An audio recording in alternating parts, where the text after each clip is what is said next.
All right, so sometimes our nozzles get clogged, and when they get clogged, you'll see down here what I mean. You can see I'm not getting a good even spray, right? I'm getting a good spray here, and I'm missing a whole thing. And that means I got crap in my nozzle. Now, I'm almost done. It could have been where, you know, gets used and maybe it didn't get cleaned out 100%. You know, you can keep spraying. It's best to go ahead and try to get that nozzle uncleaned out. Sometimes you can see if there's any dirt in there and just kind of run your fingernail across there and see if that'll help it.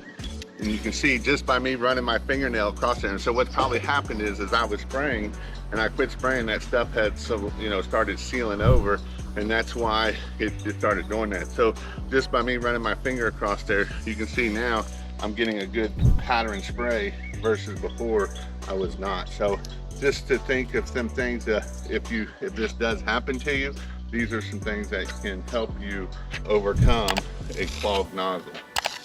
And obviously you can see we're getting air now, and that means we are out of stuff.